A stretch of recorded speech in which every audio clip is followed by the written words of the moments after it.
Uma boa noite a todos que estão aqui presentes. A gente vai começar a nossa aula de número 8.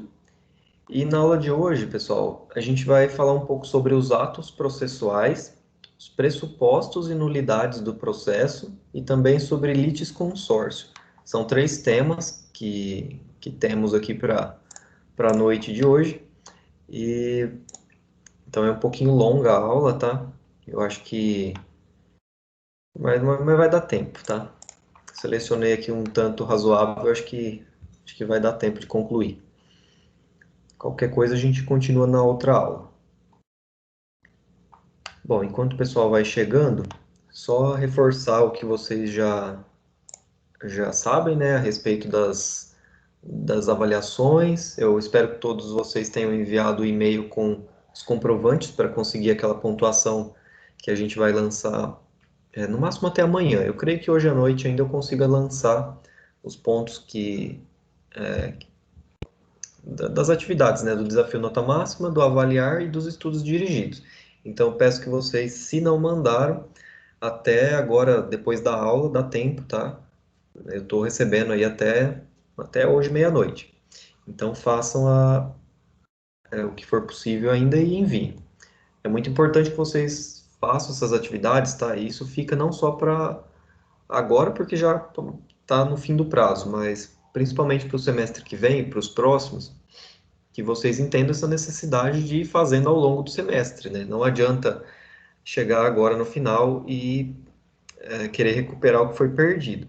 A gente fez isso para, pelo menos, que as pessoas que não tinham nenhum tipo de pontuação conseguissem fazer, né? E ter algum incentivo. Mas é importante que vocês façam isso ao longo do semestre, não deixem para o final, já que a gente não está com uma boa fama perante os outros cursos, não, tá? A gente está ali na ralé da faculdade.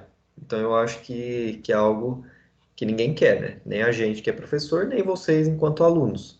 Ser mal vistos ali perante a faculdade toda por conta de índice baixo. A turma de vocês eu vi, a maioria tem nota em atividade transversal, só que algumas pessoas têm pouca nota. Então não basta só fazer, por exemplo, desafio nota máxima, uma ou duas listas. Tem que fazer toda semana, tá? Estudo dirigido é a mesma coisa. E o avaliar é coisa rápida, né? 10 minutos você faz. Uma vez por. Acho que é uma vez por semestre que deve ter, ou por ano. Bom, falado aqui esses avisos, vamos para o conteúdo propriamente dito, então.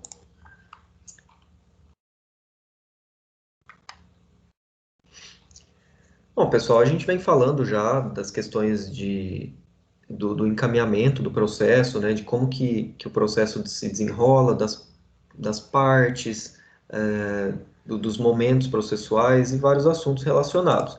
E hoje a gente tem que falar sobre os atos processuais. O processo, pessoal, ele se desenrola por meio de uma série de atos, manifestações das partes, do juiz, enfim, tem todo um procedimento, desde a petição inicial até o término, né, o trânsito em julgado do processo, depois da sentença, ou do acórdão, se tiver recurso, na parte de execução. Para tudo tem os procedimentos que vocês vão estudar ao longo do curso. Mas, antes de mais nada, é necessário entender que esses procedimentos eles são compostos por uma série de atos, né?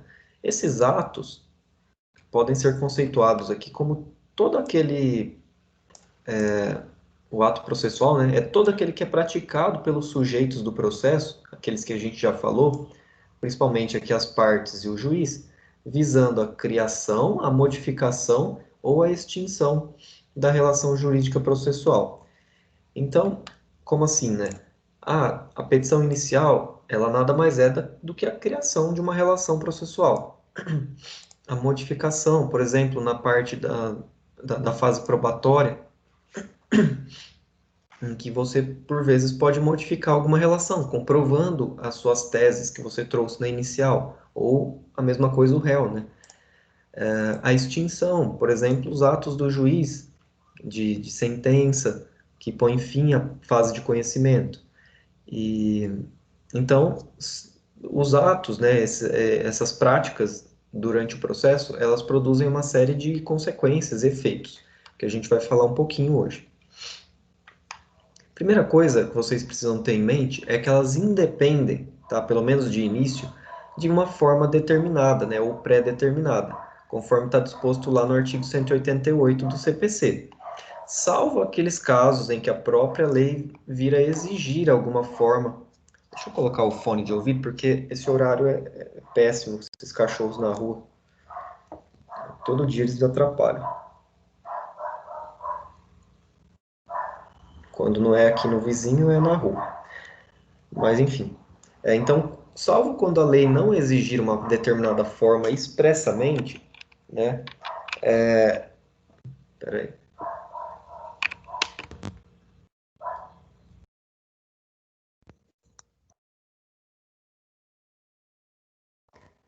Então, eu espero que vocês estejam me ouvindo. Deve ficar um pouco mais abafado, mas eu acho que dá para ouvir normal, né?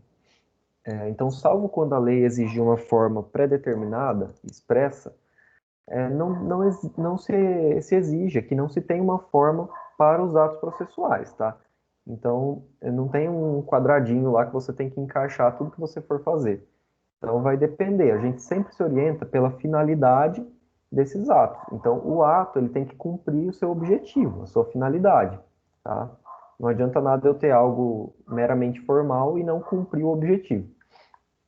Mas, enfim, quando a lei exigir uma forma, ela tem que ser cumprida, tá? Sob pena de alguma nulidade, algum vício no processo. Além disso, eles são públicos. Então, tudo que ocorrer no processo é, em regra, né, é público, com algumas exceções que estão lá no artigo 189. Então, todas as pessoas, em tese, poderiam ter acesso aos processos. Quando eram físicos, inclusive, era até mais fácil. Você poderia ir até o fórum e pedir para consultar. Mas agora que é eletrônico, se você não for advogado ou membro do MP, da Defensoria, alguém que tem um certificado digital, não consegue acessar o processo eletrônico, tá? Mas se você precisar, você pode solicitar e, enfim, lá no fórum, ou mesmo por meio de um advogado, você consegue, salvo essas hipóteses aqui do 189, são aqueles casos de segredo de justiça, que a gente já até comentou um pouco. Então, ele vai dizer o seguinte: os atos processuais são públicos, todavia tramitam em segredo de justiça os processos. Deixa eu mudar a tela aqui para vocês. O ideal seria que vocês abrissem o código para ir acompanhando comigo. Então, aqui, nos processos em que exija o interesse público ou social, que versem sobre casamento, separação de corpos, divórcio, separação, união estável, filiação, alimentos, guarda de crianças e adolescentes, sempre também em segredo de justiça. Então, somente as partes, procuradores e envolvidos no processo conseguem acessá-lo. Em que constem dados protegidos pelo direito constitucional à intimidade. Por exemplo, alguma informação de correspondência ou telefônica, tá? Que são protegidos pelo direito à intimidade, né, constitucional, dentre outros, que versem sobre a arbitragem, inclusive sobre o cumprimento de carta arbitral, desde que a confidencialidade estipulada na arbitragem seja comprovada perante o juízo. Então, pode ser que as pessoas, antes do processo, tinham estipulado por meio de uma arbitragem, né, quando as pessoas contratam um árbitro que vai decidir uma situação, de que aquilo teria sigilo. E o juiz pode estender esse sigilo que foi pactuado na arbitragem para o processo também. Tá?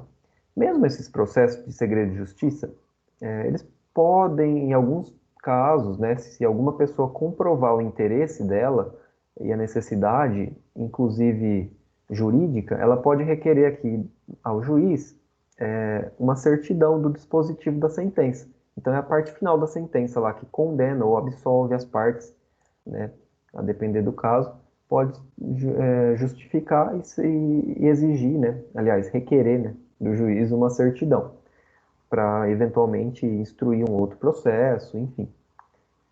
Então, voltando aqui,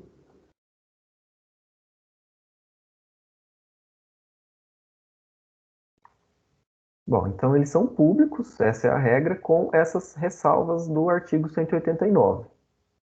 E eles podem ser praticados em meio eletrônico, tá? Cabendo ao CNJ, que é o Conselho Nacional de Justiça, e os tribunais, a regulamentação. Isso vem ocorrendo agora, vocês pegam aí a fase inteiramente digital, né, dos processos eletrônicos, mas nem eu, para falar a verdade, peguei a fase com preponderância mais física, né? Mas até 2010, 2011, aqui no estado, era basicamente processo físico. Depois disso começou ali aos poucos serem é, incluídos os processos eletrônicos, digitalizados os processos físicos em andamento, tá? Então, houve aqui salvo engano, foi uma lei de 2006 que eu acho que começou a dar esses primeiros impulsos para o processo eletrônico. E hoje, né, a gente tem no próprio CPC a previsão expressa de que os atos processuais, o processo como um todo, corra no meio eletrônico. E aí o CNJ ele vai só regulamentar algumas questões de instrumentais mesmo, de como cadastrar a petição, não sei o quê, algumas questões bem mais práticas. Os tribunais a mesma coisa, né? Então pode ser que você tenha um procedimento aqui no Mato Grosso do Sul, por exemplo, uma diferença, né? Aqui no estado, a gente tem que o cumprimento de sentença ele deve ser cadastrado por meio de uma própria petição diária no mesmo processo de conhecimento. Então, o cartório do fórum vai fazer o que se chama de evolução de classe processual, que vai mudar de qualquer processo lá que era antes para cumprimento de sentença. No estado de São Paulo, por exemplo, não se faz dessa forma. Não sei o motivo, mas eu imagino que seja para evitar tumulto ali no mesmo processo, já que aquilo pode se estender por um tempo muito grande e criar um processo gigantesco. Então, se faz da seguinte forma: você cadastra um incidente processual. Isso vai criar como se fosse um novo processo vinculado ao anterior. Então, ele vai ficar em apenso ao processo, que significa anexado ali ao processo originário, e vai tramitar aquele incidente. O processo, o antigo, né, o de conhecimento, ele vai ser arquivado, normal, e o outro vai prosseguir. Então, no início eu até achava ruim, mas até eu entendi um pouco, porque pode ser que no mesmo processo tenha mais de uma, mais de um cumprimento de sentença. Então isso facilita um pouco, tá? Para não gerar tumulto. Então, cada tribunal aí vai regulamentar da forma que acha melhor. Só para vocês saberem que não é algo, essas questões mais práticas e instrumentais não são necessariamente padronizadas em todos os locais. Mas o que interessa saber é que os atos podem ser praticados em meio eletrônico, tá? Hoje, basicamente, tudo, tá? É praticado por meio eletrônico. É claro que tem as possibilidades de praticar os atos, por exemplo, uma citação, uma intimação que precisa ser pessoal. Aí tem que ser realmente um oficial de justiça, né? Não tem como fazer por meio eletrônico. Mas tudo que for possível tem essa preferência. Em relação ao tempo desses atos processuais, né, quando que ele tem que ser feito e lançado nos autos, o CPC ele prevê que eles devem ser praticados em dias úteis, das 6 às 20 horas. O CPC não fala expressamente, mas a gente entende que isso daqui é para atos não eletrônicos, tá? Então, são atos que precisam ser praticados pessoalmente. Por exemplo, o que eu falei para vocês, uma citação, que o oficial de justiça tem que ir pessoalmente até lá. Não são todas as citações que são dessa forma, mas, por exemplo, nas ações de família, é por meio de oficial de justiça, normalmente, a depender, normalmente é. Então, o oficial vai até a pessoa e promove o ato de citação, que é o chamamento à pessoa no processo, né? A inclusão dela no processo. Então, ela fica ciente do que está sendo processado e, se ela quiser, ela vai responder no processo. Então, esses atos físicos, digamos assim, tem que respeitar esses horários aqui. O ato iniciado, tá, antes do horário, ele pode ser concluído após. se o adiamento puder causar danos. Por exemplo, uma penhora. Então, o oficial chegou lá na casa do executado para fazer a penhora de um veículo, por exemplo, às 7, às 19h50 da noite. E até ele chamar a pessoa atender, enfim, e fazer a penhora mesmo, já passou das 8 horas, das 20 horas. Então, o CPC prevê que o ato que iniciou antes, ele possa terminar depois, porque pode ser que se a pessoa for aguardar, né, pode ser que a pessoa suma com aquele carro, não ache mais, e aí dá problema. Existem os casos também de citações, intimações, penhoras e tutela de urgência que podem ser praticados nas férias forenses, feriados ou fora de horário também. Então são exceções aqui, tá? São atos que geralmente praticados aqui pelos oficiais de justiça. A tutela de urgência pode ser tanto a realização prática quanto o ato do juiz deferir, né, autorizar a tutela de urgência. Tutela de urgência, o que que é? Vocês vão ver depois, eu não sei se comigo, eu tenho que ver no plano de ensino, mas geralmente é na, em outra disciplina, não é nessa. Eu acho que é comigo sim. Salvo engano, eu vi isso no plano de ensino. Mas enfim, sintetizando, tutela de urgência é algo que a pessoa precisa com urgência, né?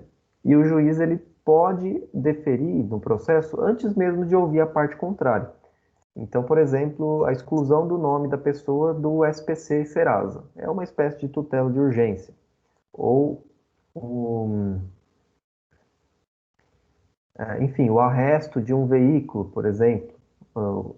Você, o juiz autoriza que o oficial de justiça vá lá e apreenda aquele veículo para garantir ali a execução, tá? Antes de ouvir a parte. Tem que ser comprovado uma série de requisitos que vocês vão aprender, mas só para saber mais ou menos o que é.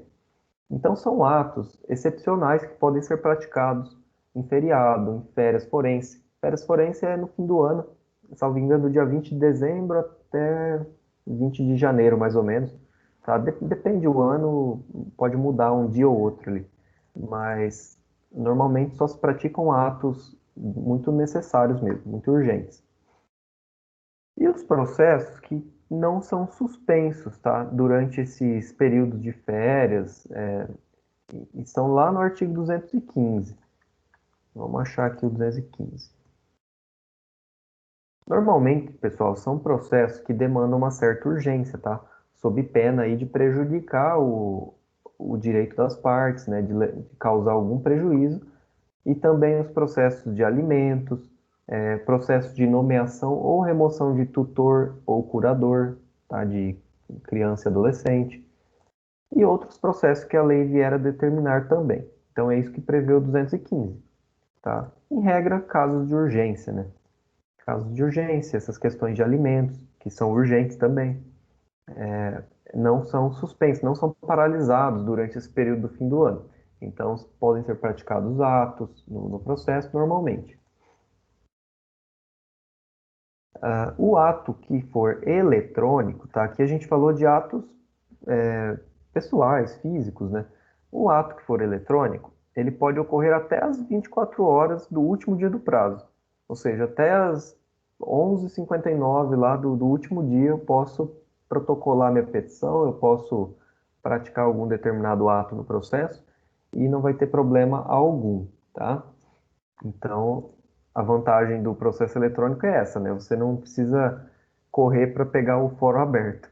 Você pode protocolar no período noturno, normal, quando tiver mais tempo.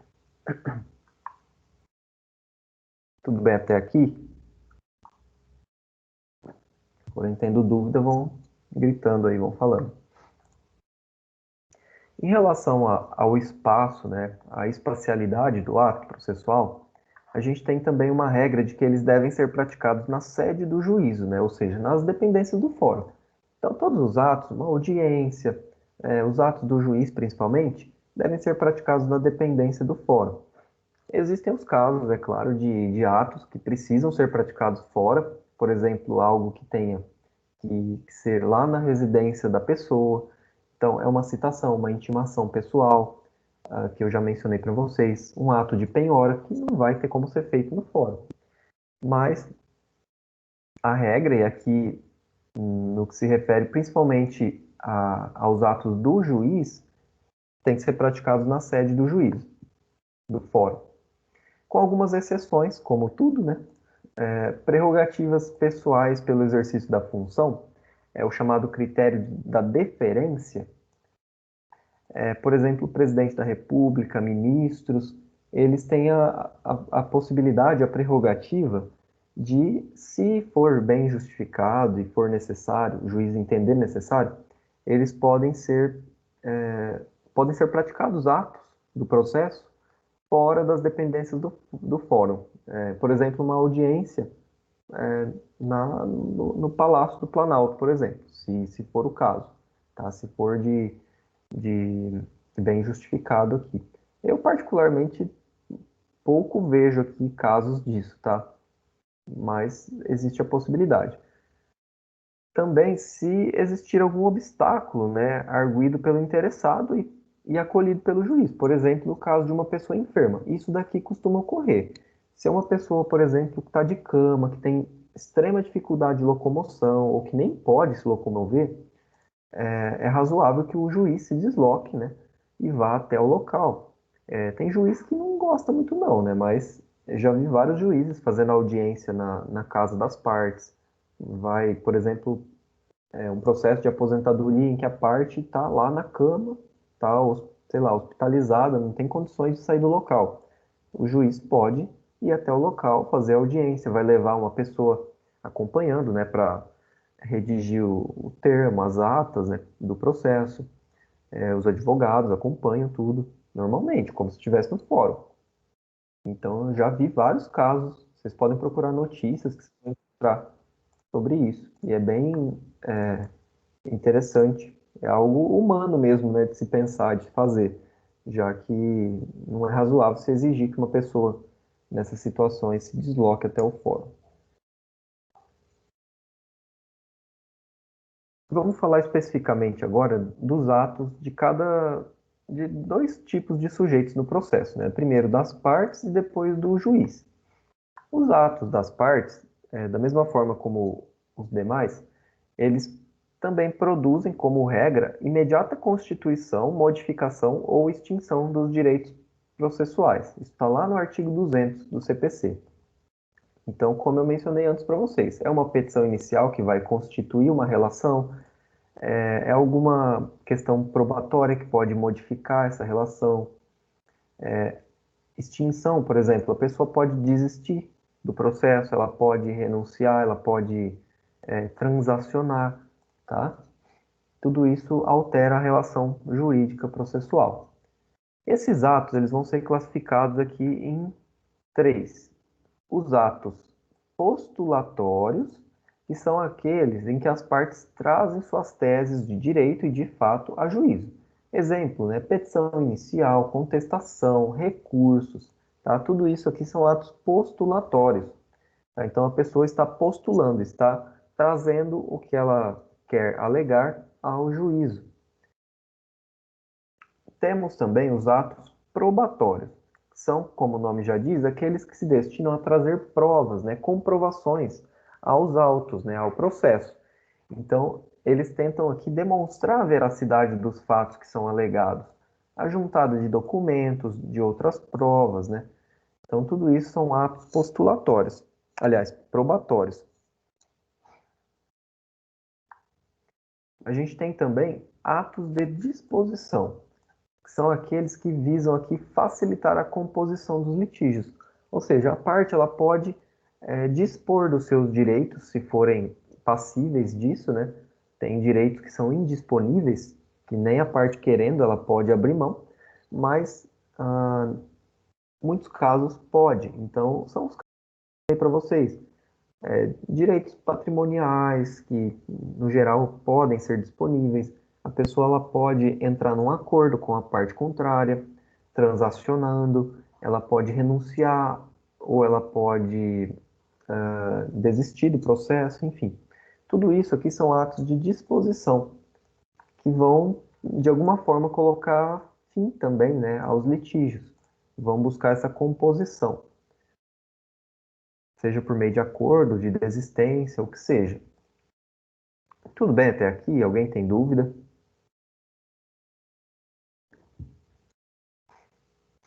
Eu vi que o Edilson chegou agora. Depois você assiste a parte gravada, tá? Para não ficar perdido. Quando eu postar. Até amanhã já deve estar no YouTube. E no Aba. Positivo. E no Aba. O som tá alto aqui, tomei um susto. Bom, vamos então dar sequência, pessoal, para os atos, né, ou pronunciamentos do juiz.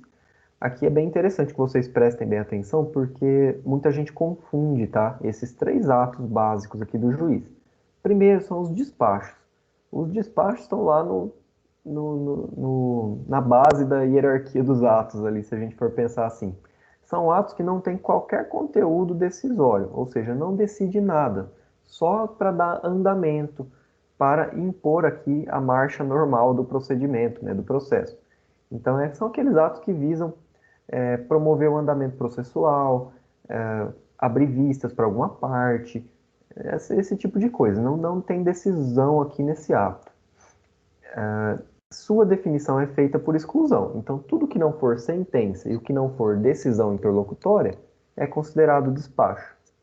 E com eles, contra eles, não cabe recurso. Então, você, como não tem decisão, você não pode recorrer de um despacho. Você não pode recorrer de um despacho que deu vista, abriu manifestação para a parte contrária sobre os documentos que você juntou no processo. Não tem lógica. Existem casos, tá, de juízes que colocam o nome despacho, só que o conteúdo é uma decisão. Aí é um erro dele, né? Muitos juízes acabam colocando uma decisão em um despacho. Aí é um erro, teria que estar com o nome lá de decisão interlocutória. Nesse caso, se tiver algum teor de decisão no despacho, tiver lá com o nome despacho, só estiver decidindo alguma coisa, aí sim pode abrir margem para um recurso. As decisões interlocutórias, então exemplos, né, de despacho. É o despacho que determina a citação, é o despacho que determina a realização de uma audiência, é o despacho que determina a especificação de provas, que determina a manifestação sobre algum documento ou sobre alguma outra questão do processo. Tudo isso é despacho, não tem decisão. Já as decisões interlocutórias, né, como o nome já diz, trazem um conteúdo sim de decisão. Então aqui o juiz decide alguma questão incidente no processo. Alguma questão que está pendente ali ou que precisa de ter uma decisão, alguma resolução sobre aquilo. Sem, contudo, e aqui é importante, por fim a fase de conhecimento do processo. Então, é uma decisão interlocutória porque está ali no meio, né? Não é a decisão que põe fim ao processo, que é a sentença. É aquela que está no meio do processo. São questões incidentes, né? Que vêm durante o processo e precisam ser decididas. Por exemplo, que a gente falou já, uma tutela de urgência. Você entra com processo e pede uma tutela de urgência para excluir o nome da pessoa, do seu cliente, do SPC e Serasa, né? Comprova ali por meio de documentação e tudo mais. E o juiz, para autorizar ou não, ele tem que proferir uma decisão interlocutória, porque vai decidir um pouco do mérito ali, né? Vai decidir essa questão da tutela, se autoriza ou não. E dessa decisão, não é só isso, tá? Inúmeras questões podem ser decididas aqui por decisão interlocutória, tá? Mas foi só um exemplo que é mais comum aqui de vocês visualizarem. São impugnáveis tais decisões por via de agravo de instrumento, que é um tipo de recurso que vocês também vão estudar mais à frente, mas tem um rol lá de decisões e elas são impugnáveis por via de agravo de instrumento. Então, o processo vai para o tribunal vai decidir se o que você recorreu ali procede ou não. Tá? E pode reformar a decisão do juiz, ou não também. Por fim, o último ato aqui do juiz é a sentença, né? Sentença, eu acho que a maioria de vocês já sabe, já ouviu falar pelo menos, é um pronunciamento também, uma decisão, né? Não deixa de ser uma decisão, por meio da qual o juiz resolve o mérito do processo, ou não também, né? Eu falei já errado, mas ele põe fim. A questão é ele pôr fim à fase cognitiva do processo de conhecimento, aqui, né, do procedimento comum, enfim, também da execução. Então, é pôr fim ao procedimento, ao processo. E a questão se ele resolve o mérito ou não vai depender da sentença, tá? Primeiro, que elas são impugnáveis por apelação, que também é um tipo de recurso que vocês vão estudar mais à frente. Recursos desse tipo de decisão, que é a sentença. E elas podem ser terminativas quando elas vão extinguir o processo sem a resolução, sem a análise do mérito em si. Então, o juiz extinguiu o processo por conta de uma ilegitimidade da parte, por conta de algum vício do processo, e a parte não sanou esse vício e o juiz extinguiu sem resolução de mérito. Então, ele não analisou o cerne da questão, do problema. Isso faz coisa julgada meramente formal. O que é, né, a coisa julgada formal? É só basicamente impedir que aquela decisão ela seja modificada por recurso naquele processo. Então, você não impede que a pessoa entre com outra ação igual, tá? Você não está... Como o juiz não decidiu o mérito, ou seja, não decidiu a matéria específica do processo, só questões ali formais, a coisa julgada é formal. Então, ou seja, aquele processo não pode ser reaberto. Agora, eu posso ajuizar um outro para discutir o mesmo assunto, porque o juiz não decidiu o meu mérito, não decidiu é, o cerne mesmo da minha causa de pedir, do meu pedido. Já as decisões, as sentenças definitivas, são aquelas que resolvem o mérito. Então, o juiz vai analisar. É uma ação de indenização por danos morais? Se a sentença for terminativa, vai extinguir sem resolução do mérito, ou seja, extingue pela ilegitimidade da parte ou por algum problema no processo. Extinguiu, acabou. Não resolveu se eu tenho direito a danos morais ou não, de que eu estou pedindo. Já a definitiva, ela sim vai resolver o mérito. Então, julgo procedente o pedido de danos morais, condenando a parte fulana de tal ao pagamento de danos morais em favor do autor, ou julga improcedente também. Isso vai analisar o mérito da questão. Então, vai produzir coisa julgada formal e material, pessoal. Tenha atenção nisso aqui. O que isso quer dizer?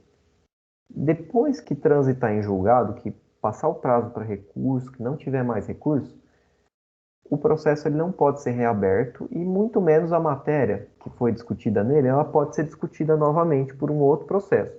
Então acabou, já resolveu aquela situação.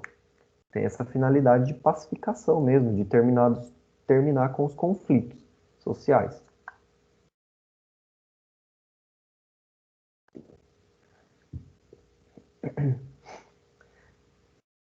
Dando continuidade ao que a gente está falando, temos também que falar um pouco sobre os prazos processuais. Se forem tendo dúvida, vão chamando, tá?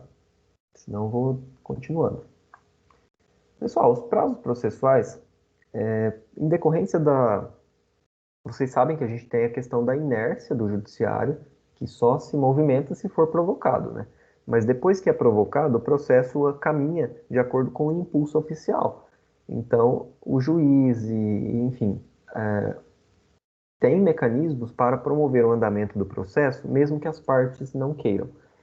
Então, é por meio também dos prazos que o processo acaba seguindo ali a sua marcha, né, o seu caminhar até o final, até o seu término.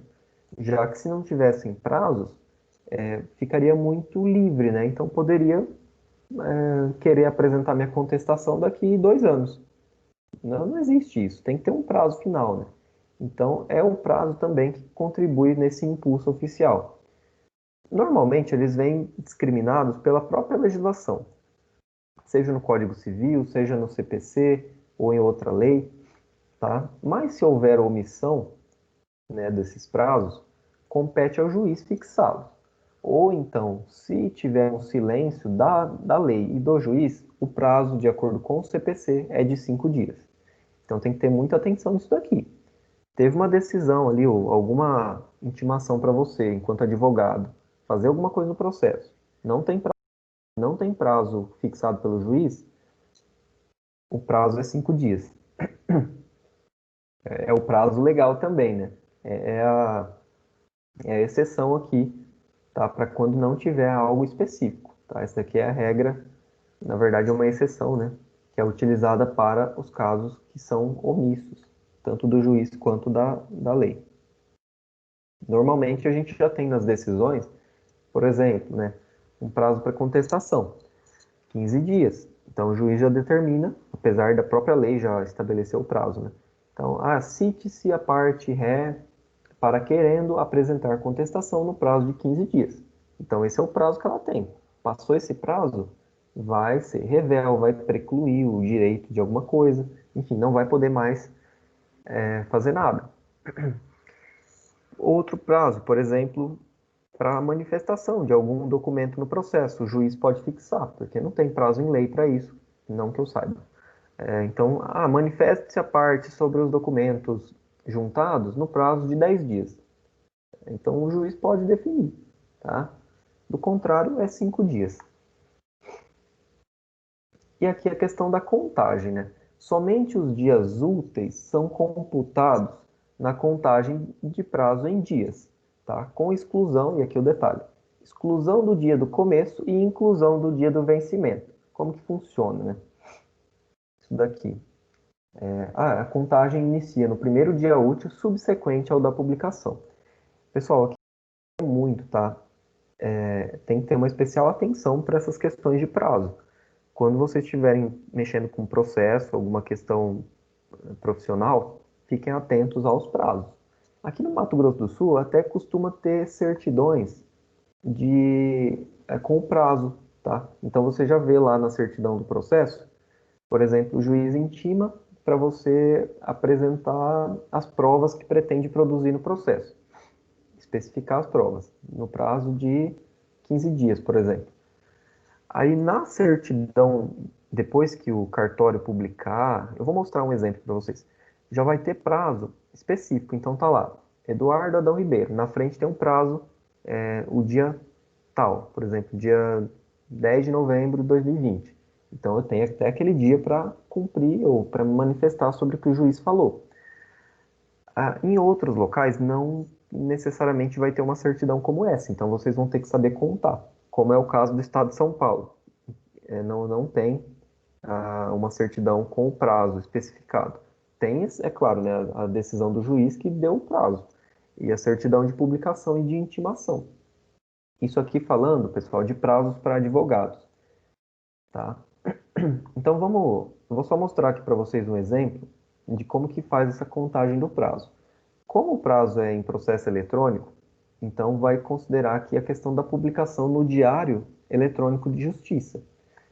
Eu vou compartilhar outra tela aqui e mostrar para vocês um caso prático e de como que faz aqui a contagem nesses prazos.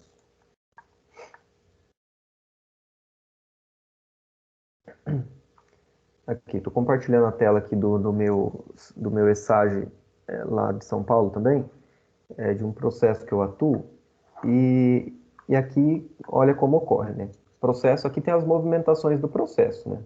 Eu não vou abrir o processo inteiro aqui, que eu acho que fica mais fácil visualizar nessa tela aqui, mas quando vocês tiverem acesso, vocês podem vir visualizar os autos, e aí vocês acessam o processo na íntegra. Mas aqui, ó, vocês já conseguem visualizar. O processo dia 30 de setembro foi concluído para despacho, então o juiz proferiu um despacho, né? Já lembrem que aqui, ó, não tem decisão. Então, diz o seguinte: vistos, a audiência de conciliação restou infrutífera. Ademais, verifica-se que a requerida já apresentou contestação, folhas tal. Desta feita, sobre a contestação apresentada pelo requerido, manifeste-se a parte autora no prazo de 15 dias. Intime-se. Aqui é o despacho, tá? Isso aqui é só uma movimentação do processo. Para ter acesso inteiro, tem que visualizar aqui. Esse despacho, como que funciona? Ele vai para o cartório do fórum, para a secretaria que seja, e lá os funcionários, né, os escreventes, eles vão encaminhar para publicação para o Diário da Justiça, Diário de Justiça Eletrônico. Então aqui, ó, dia 6/10, o despacho foi dia 1º de outubro. Dia 6, ele foi remetido ao DJE, que é o Diário de Justiça.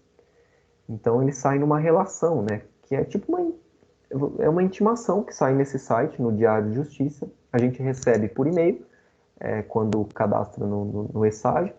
E você, se quiser, também pode acessar o Diário de Justiça no site deles e pesquisar seu nome para ver se tem alguma intimação. Teor do ato. E aqui sai tudo que o juiz colocou, né? E também os advogados que são intimados desse despacho.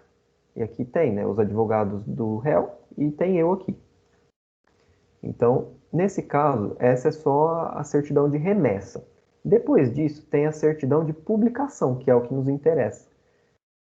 Por quê? A contagem vai começar no dia seguinte ao da publicação. Então, vejam aqui, né? Tem os dados necessários. Ó, a data de disponibilização, que é a data que ficou disponível essa intimação no site.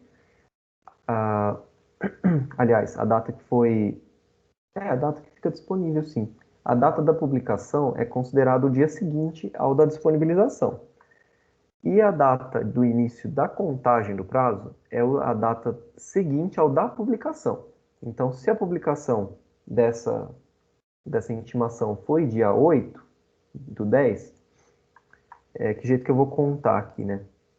Vocês estão vendo o calendário aqui que eu abri ou não? Alguém me responde. Não, professor. Ah, eu achei que ia aparecer. Só ver a tela, né, do computador. Mas deixa eu ver aqui se eu consigo. Acho que eu vou ter que sair dessa tela. Eu quero que vocês vejam pelo calendário. Só um minuto. Eu acho que se eu compartilhar a tela agora, vocês vão ver.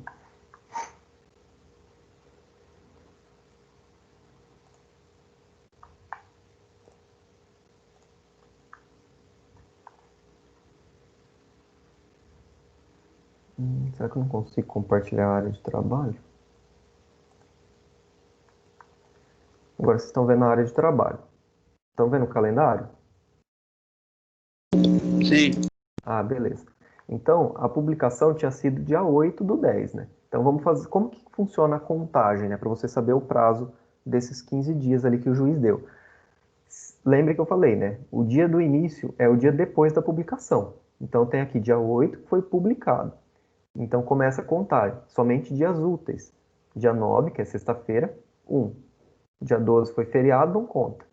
Dia 13, 2, 3, 4, 5, 6, 7, 8, 9, 10, 11, 12, 13, 14, 15. Nesse caso, pessoal, cairia dia 30. Só que dia 30, o tribunal costuma, e eu acho que foi o caso desse ano, transferir o feriado do servidor público para o dia 30, que é sexta-feira. Então não é expediente forense, então não conta como prazo. Então o final desse prazo, do exemplo que eu dei para vocês, cairia, ó. Aqui seria o dia 15, mas como não é dia útil, não conta também. Sábado não conta, domingo, dia 2 é feriado, não conta. Então o prazo seria o final mesmo, dia 3. Tá? Até eu teria para me manifestar até dia 3 às 11h59 da noite. Então, sempre lembrar disso, né? Exclui o dia do início, né, que é o da publicação, e inclui o dia do final, que é o final mesmo do prazo. É isso que vocês têm que lembrar para a contagem desse prazo. Então, esse foi um exemplo até interessante, porque ocasionou aqui de cair com esses exemplos que costumam dificultar um pouco, que é o final do prazo cair em dia não útil, ter feriado no meio aqui, que é dia 12, o dia 30, né, também. E então isso foi interessante para vocês visualizarem. Mas lembrar sempre que você começa aqui da data da publicação, aí começa no dia seguinte, né, a contagem. Por aí e até o final tem que ser dia útil. Vou voltar aqui. Bom, então, em relação a prazo, Em relação ao prazo, o que tinha para lembrar vocês e para ressaltar era isso, tá? Existem outras formas de contagem de prazo, por exemplo, para saber a data do início. Isso vocês vão ver no próprio CPC, aos poucos, quando a gente for falar dos atos de citação, por exemplo, por oficial de justiça, que varia um pouco a data do início do prazo, tá? Isso daqui é para ato que é publicado lá no Diário da Justiça, tá? Para os advogados. Se eu tiver uma citação da parte por meio de carta pelo correio, o prazo, tá? Carta ou mandado por oficial de justiça. O prazo ele vai contar a partir do momento em que for juntado no processo o mandado cumprido ou a carta também entregue. Então, muitas vezes você ganha até um bom tempo com isso, porque do momento que a pessoa recebe a carta ou a citação pelo oficial de justiça, ou intimação que seja, até o momento que isso volta para o fórum e eles colocam digitalizado no processo, às vezes demora uns dias. Então você consegue ganhar um tempinho com isso. A partir daí começa a contagem. Então, o início do prazo seria esse, você começa do dia seguinte a contagem propriamente dita. E tem outros casos também, mas aí vocês vão vendo aos poucos. Para o que nos interessa aqui agora é esses prazos dos atos processuais aqui eletrônicos. Existem prazos que são chamados dilatórios, ou seja, eles podem ser ampliados ou reduzidos, inclusive, pela vontade das partes, sem problema algum. Por exemplo, um pedido de suspensão do processo para tentativa de acordo. Então, eu posso pedir por 30 dias? Vou precisar de um pouco mais? Eu peço para o juiz, se ele autorizar, beleza. Então, se for de acordo das partes, costuma ser autorizado. Então, isso são prazos dilatórios. E os prazos peremptórios, que são aqueles que não podem ser alterados, com raríssimas exceções, que estão lá no 222. Sua inobservância vai acarretar uma situação de desvantagem. Então, por exemplo, tinha o prazo de 15 dias para contestar o processo. Eu, enquanto réu, não contestei, eu vou ser considerado revel, vai presumir verdadeiro tudo que o autor alegou na inicial, eu vou ficar numa situação bem desvantajosa. Um prazo para recurso, um prazo para especificar provas no processo, tudo isso é peremptório, ou seja, passou, perdeu. No artigo 222 tem algumas exceções, bem raras mesmo, casos em que o juiz pode até aumentar um pouco o prazo, tá? Prorrogar por até 2 meses, tá? O máximo, em casos de locais em que for muito difícil o transporte, né, o acesso ao judiciário, então o juiz pode até prorrogar, tá? Mas também outro caso, né, calamidade pública. Vamos pensar naquelas cidades que tiveram ali casos de enchentes, deslizamentos, né, em morros e tudo mais, em que todo mundo está ilhado ali, não tem condições de sair de casa, ou inclusive está fora de casa, né, porque a casa foi destruída. Então, aqui pode até ser excedido esse prazo de 2 meses, enquanto durar essa situação de calamidade, né? Então, são raras exceções aqui da possibilidade de dilação do prazo, desses prazos peremptórios. É prazo de contestação, prazo de recurso, geralmente os prazos legais que estão expressamente previstos em lei, tá? Se há algo que o juiz confere às partes ou que tem alguma omissão, enfim, ou que as partes solicitam, até pode dilatar um pouquinho. Mas quando está expressamente previsto em lei, é bem difícil, somente nessas exceções mesmo. E um ponto importante para se lembrar também é o caso de preclusão. Acho que eu até comentei com vocês isso, mas a preclusão ela ocorre justamente pela perda de algum prazo estabelecido pela lei ou pelo juiz. Então, você vai perder uma faculdade processual de praticar um ato. Eu deixei de especificar, de discriminar as provas que eu queria produzir no processo, precluiu o meu direito, se passou o prazo. Então eu não posso mais fazer isso. Então eu vou ficar numa situação de desvantagem mesmo, tá? normalmente ocorrem aqui nos prazos peremptórios.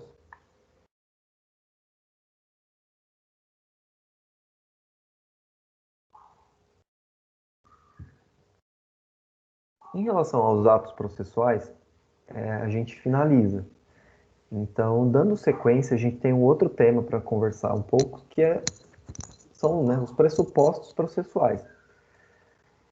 Vocês já viram já no início, em algumas aulas atrás, algumas questões que são requisitos do processo, né?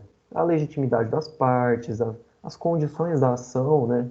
Então tem que ter um pedido, tem que ter causa de pedir, várias questões que a gente comentou. Agora a gente tem que falar de alguns pressupostos do processo em si. Tá? São 3 aqui: de existência, de validade e de regularidade. Eles são requisitos prévios e necessários para que o processo seja considerado existente ou desenvolvido de forma válida e regular. Então, sem esses pressupostos, podem ocorrer aqui algumas situações de nulidade absoluta ou relativa, né, que a gente vai falar. Os pressupostos de existência, pessoal, são aqueles sem os quais o processo sequer existe. Primeiro deles, a propositura da demanda, né, do processo. Sem você entrar com a petição inicial e tudo mais, você não tem processo. Segundo, um juiz regularmente investido. Ou seja, eu não posso ter um juiz que está, ou aliás, alguém que se faz de juiz ou que não está devidamente investido no cargo, já que isso vai totalmente contra a legislação. Então eu tenho que ter um juiz. A competência a gente vai falar na validade, mas eu tenho que ter um juiz primordialmente aí investido, regularmente investido no seu cargo de magistrado. Então ele tem que ter passado no concurso, ele tem que ter atendido todos os requisitos para a ocupação do cargo que ele está. Citação válida, né? Então também tem que ter uma citação para que o processo em si exista. Sem citação válida, tudo que ocorreu dali para frente é considerado nulo. Capacidade processual e postulatória. Aqui é importante, a gente até comentou um pouco nas aulas passadas, a pessoa tem que ter, as partes, né, tem que ter minimamente a capacidade processual de estar no processo. Então, seja em nome próprio, seja de forma representada ali ou substituída, então tem que ter essa capacidade processual. Eu tenho que ter capacidade de ser parte no processo. E capacidade postulatória, que diz respeito ao advogado, tem que estar novamente, né? Tem que ser uma pessoa que seja advogado, primeiramente, que tenha procuração para atuar naquele processo, com poderes, né, para atuar no processo. Existem vários casos de pessoas que se passam por advogados, né, por profissionais, falsificando documentos, né, tudo mais. Então, não é tão difícil encontrar caso disso daqui, tá? De pessoas que são incapazes para postular, né, para peticionar no processo e defender os interesses do patrocinado. Passando para os requisitos de validade, né, para os pressupostos de validade, a gente pode entender que são aqueles sem os quais também o processo ele não é válido. Ele existe, tá? Só que ele não tem validade. E isso daqui seria o quê? A questão relacionada à competência e à imparcialidade do juiz, tá? Tem que ser presente esses requisitos. O juiz tem que ser competente, todas aquelas questões que a gente viu nas primeiras aulas falando de competência, né? Tem que ser observadas, principalmente as absolutas, né? A relativa ainda pode ser prorrogada, né? Mas a absoluta não. E o juiz tem que ser imparcial, ou seja, ele não pode ter interesse ali em nenhuma das partes. Inexistência de dolo, coação ou simulação entre as partes, tá? Então as partes não podem, primeiro, né, ser coagida ou praticar com o intuito de obter alguma finalidade ilícita, nem nada do tipo. Não podem simular alguma relação jurídica. Se isso ocorrer, o processo é considerado inválido. Ele existiu, só que ele não é válido. E a ausência de coisa julgada, que é aquilo que eu falei para vocês, né, da coisa julgada formal ou material. aqui com foco maior na questão material, né?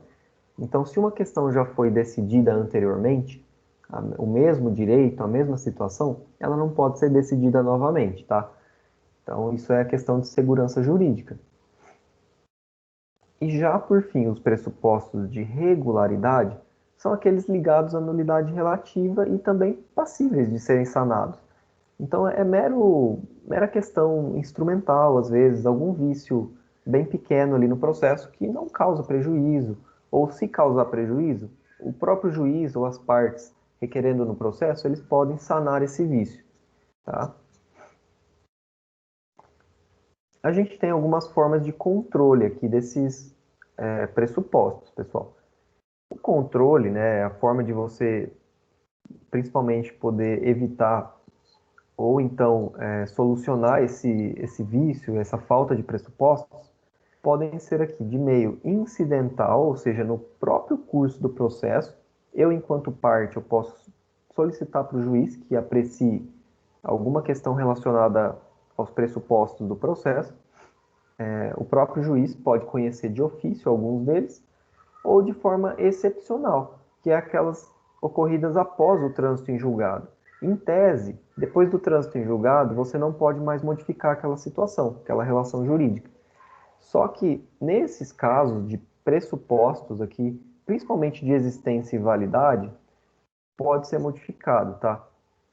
Pode ser modificado. E a gente vai ver como.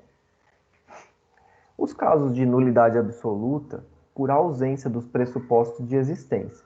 Então, quando ocorrer, né, um caso como esse, que eu vou dar alguns exemplos, de nulidade absoluta por ausência dos pressupostos de existência, como que você, enquanto advogado, vai proceder para solucionar essa situação? Nesse caso, pessoal, os vícios são tão graves, né, mas tão graves, que eles não têm sequer um prazo para você propor uma ação. E a ação ela tem que ser por meio da ação, ela tem que ser uma ação declaratória de inexistência do ato jurídico, tá? Ou de nulidade, que seja. O nome varia um pouco aqui. Tem gente que coloca nulidade, tem gente que coloca inexistência. Tanto faz o nome aqui. O importante é a finalidade do processo, estar correta. Então, ela é uma ação declaratória. É um outro processo que tem que ser ajuizado perante a primeira instância mesmo, tá? Não é perante o tribunal, já que é uma outra relação jurídica, que vai tentar declarar como inexistente, como nula aquela relação anterior. Então não tem prazo, tá? Mesmo após o trânsito em julgado, não tem prazo, porque vamos imaginar aqui um processo que correu sem um juiz regularmente investido no cargo. Aquilo não é válido de forma alguma, né? Sem uma citação válida, a mesma coisa. A pessoa que recebeu a citação não era sequer parte no processo. Como que a pessoa que realmente era parte vai se defender se ela não ficou sabendo, tá? Ou se ela não tinha capacidade, né? Ou se o advogado era falso, não tinha poderes, não era advogado. Então não tem como, né? É algo realmente muito grave, né? Dos mais graves ali que a gente tem e que não tem prazo sequer para ajuizamento dessas ações declaratórias de inexistência do ato jurídico ou do processo como um todo. No caso de nulidade absoluta por ausência de pressuposto de desenvolvimento válido do processo, que geralmente estão ligados aqui aos pressupostos de validade, estão sujeitos à ação rescisória, que aqui sim tem um prazo de 2 anos após o trânsito em julgado. São questões que acarretam nulidade? São. Só que, na verdade, a desconstituição da coisa julgada, da sentença do processo, mas o legislador entendeu por bem estabelecer um prazo para que tivesse uma certa segurança jurídica e realmente, depois que passou esse prazo, aí não tem mais solução. A não ser que tenha alguma nulidade desse tipo aqui, né? Mas se for somente por vício de pressuposto do desenvolvimento válido, não tem possibilidade. Então, por exemplo, questões relacionadas à imparcialidade do juiz, impedimento, suspeição.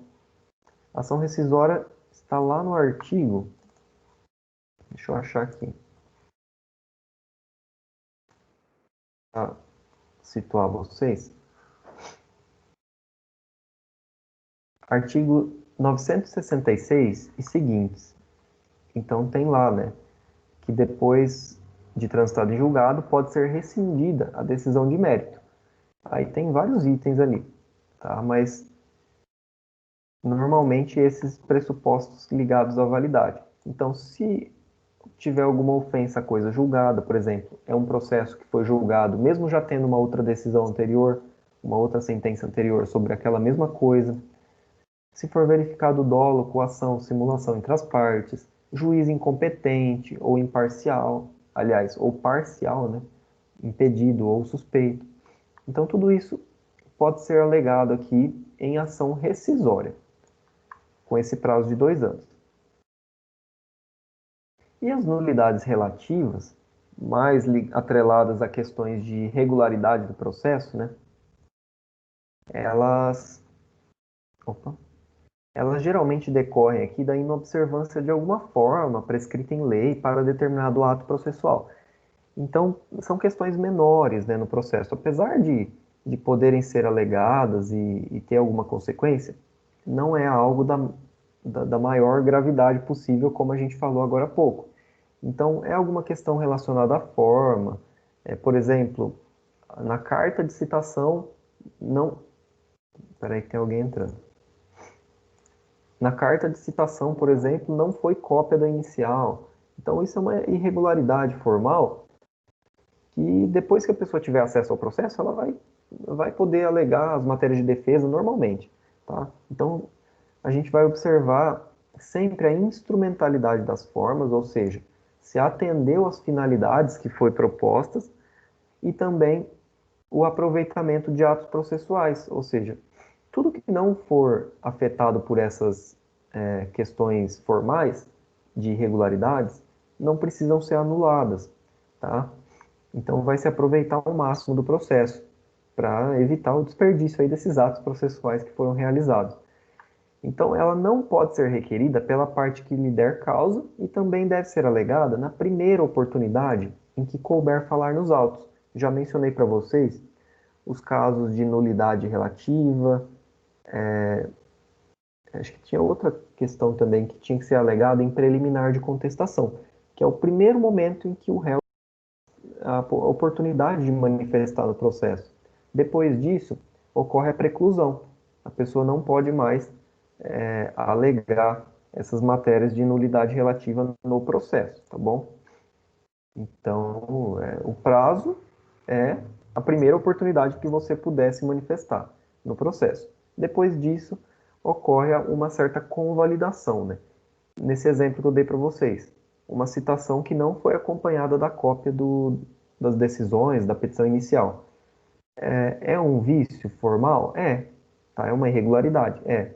Só que, se a pessoa não alegar nada, não vai poder aqui, depois, lá no final, depois de dada a sentença, buscar resgatar, ressuscitar essas questões que tinham que ser alegadas lá no primeiro momento que falou no processo.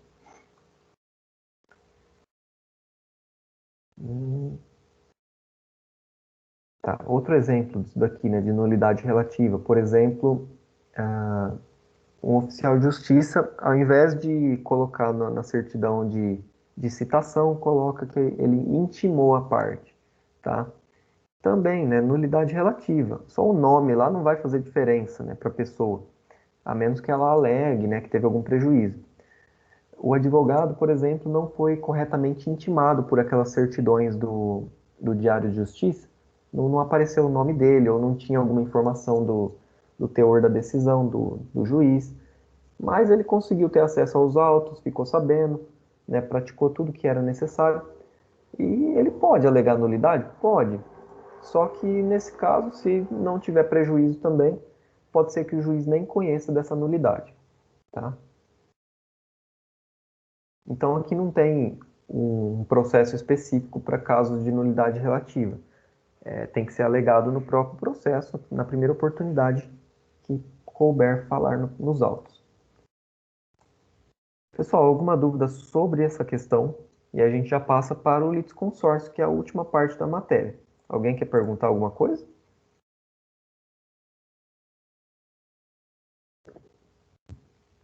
Não? Então vamos passar aqui.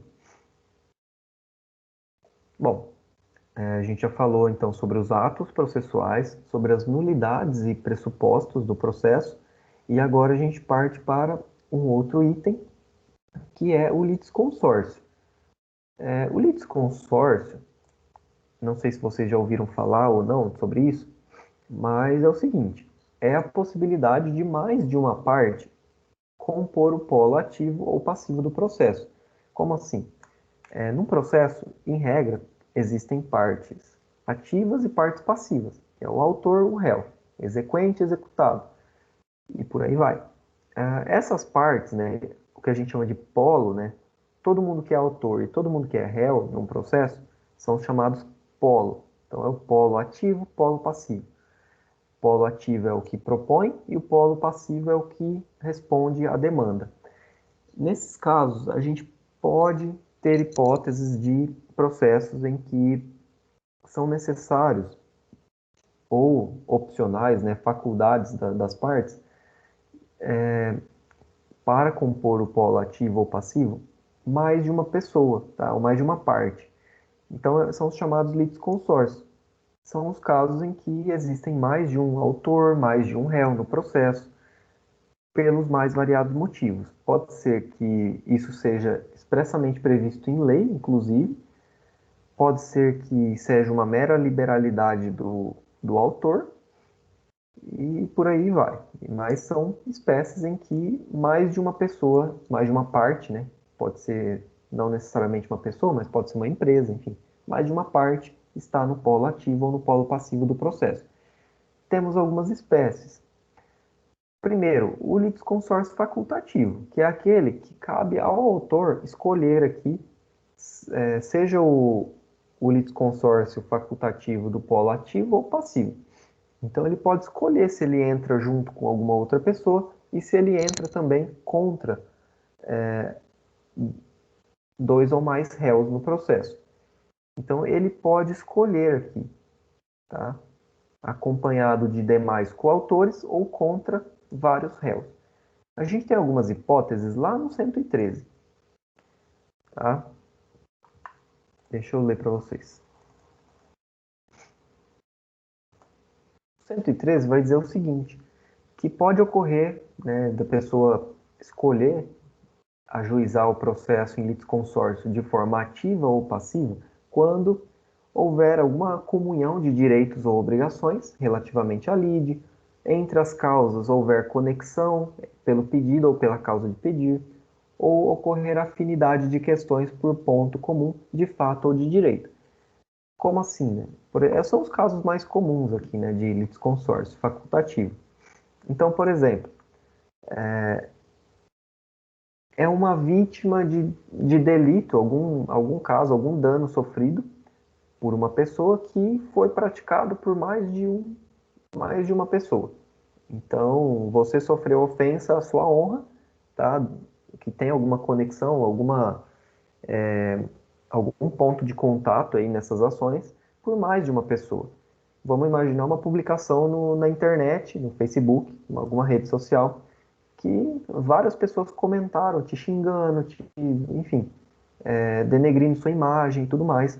E você ajuiza uma ação de danos morais. Você não precisa entrar com um processo contra um processo cada um.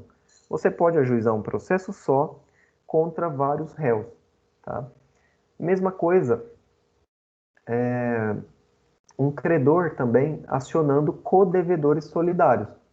Então, eu tenho um processo em que meus devedores são solidários, por algum motivo aí previamente estabelecido, ou pela lei. Então, eles são solidários.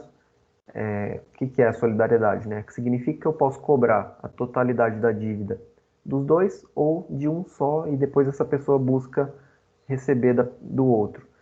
Mas, em regra, a gente entra contra os dois, né? Para ter mais chance de receber.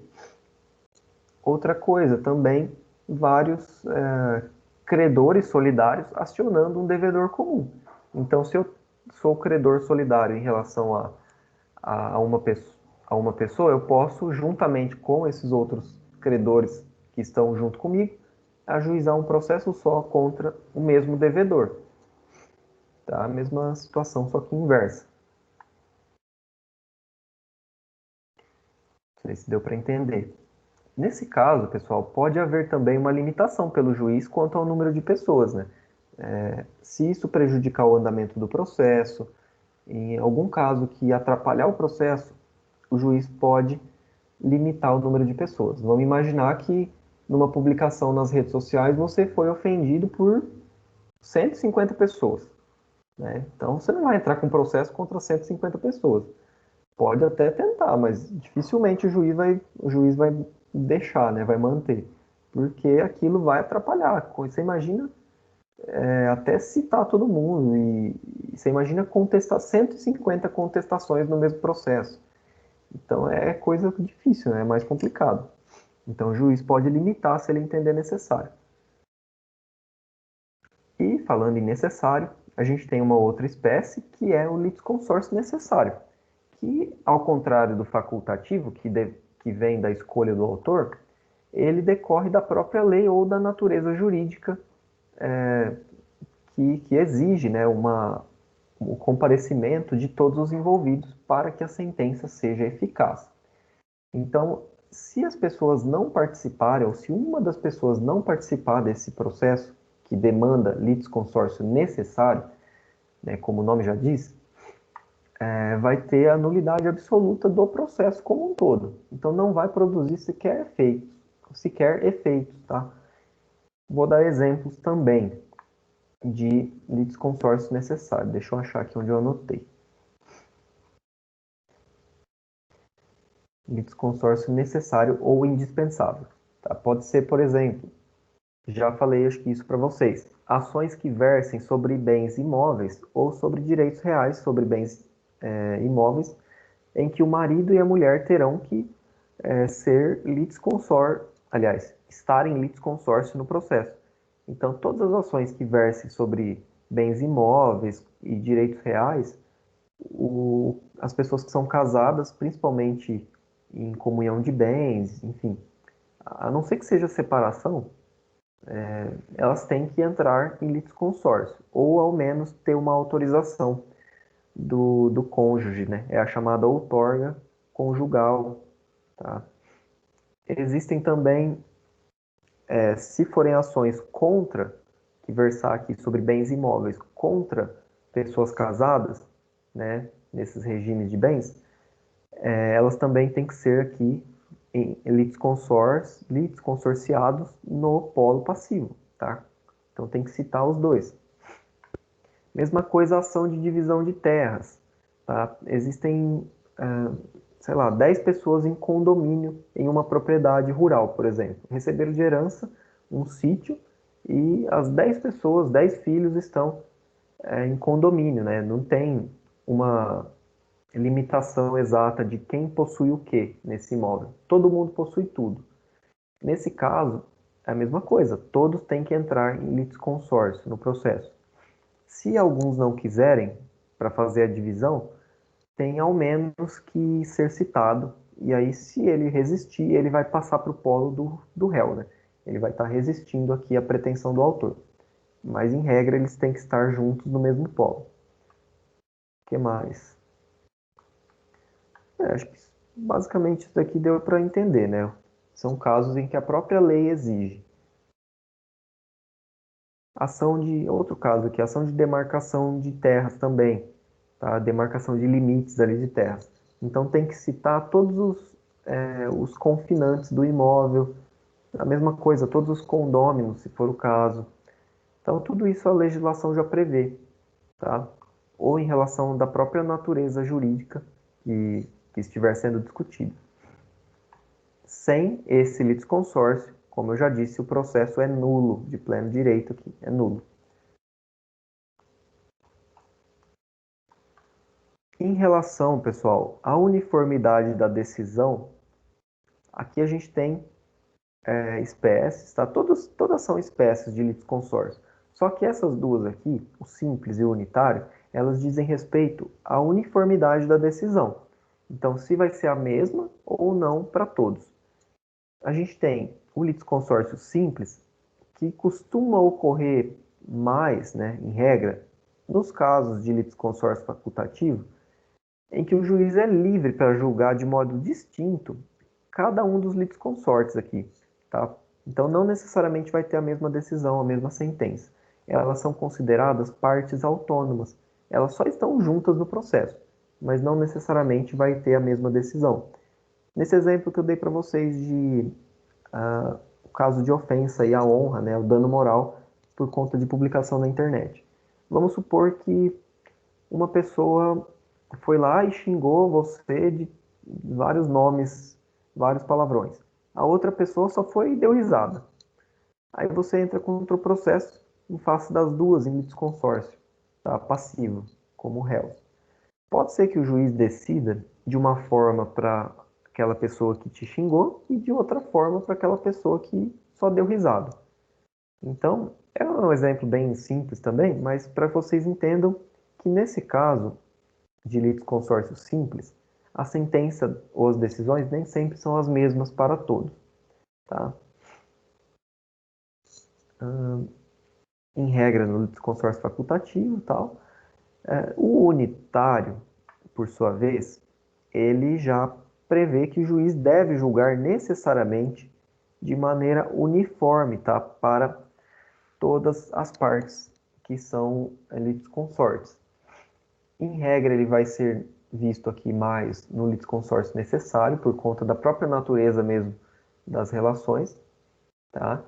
Então, por exemplo, eu vou ter um processo que está discutindo sobre uso capião de um bem imóvel, que tem ali em litisconsórcio ativo o marido e a mulher, né? Um casal qualquer. O juiz vai julgar e na mesma sentença ele vai decidir a procedência ou não em favor dos dois, né? Ele não tem como julgar procedente em face de um e de outro não, tá? A não ser que sejam polos contrários, né? Mas no caso, em regra, é uma sentença única para todos, tá? Se for litisconsórcio necessário e vai ser aqui unitário, em regra. Aproveitam-se os benefícios, isso aqui é importante também. Nesses casos de litisconsórcio unitário, aproveitam-se os benefícios da prática de um ato processual aos demais litisconsortes omissos. Então, por exemplo, nesse exemplo que eu dei do uso capião, é o, é o marido e vamos pensar num caso contrário, né? Eu entro com o uso capião contra o João e a Maria, são um casal que possui um imóvel, são os proprietários. E eu vou entrar com pedido de uso capião, aquisição da propriedade. Ambos vão ser citados.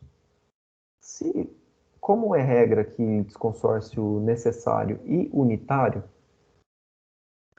somente o João apresentou a contestação. Esse ato de um deles vai aproveitar ao outro, né, em relação aos seus benefícios, se um deles for omisso. Então, por exemplo, João apresentou contestação, mas a Maria não, tá? Ficou quieta, não falou nada.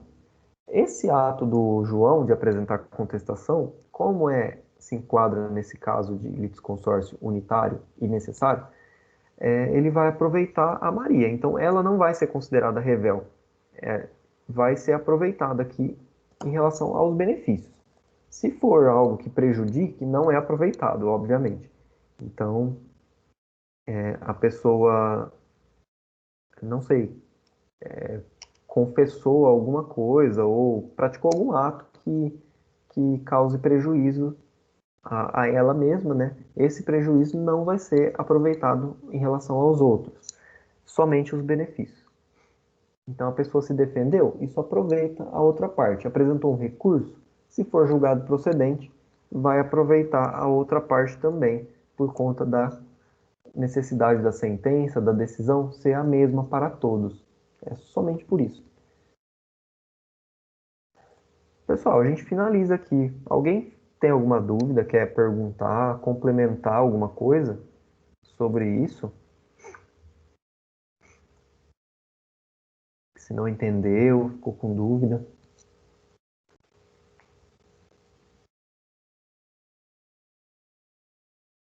certo.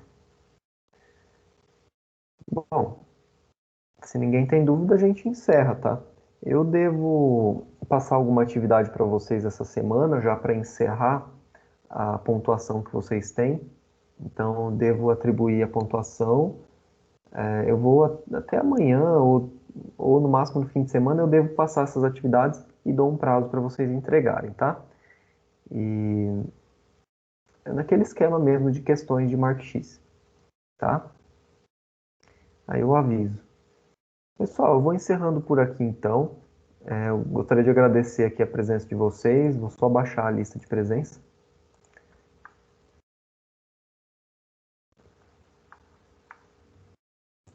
Só um minuto.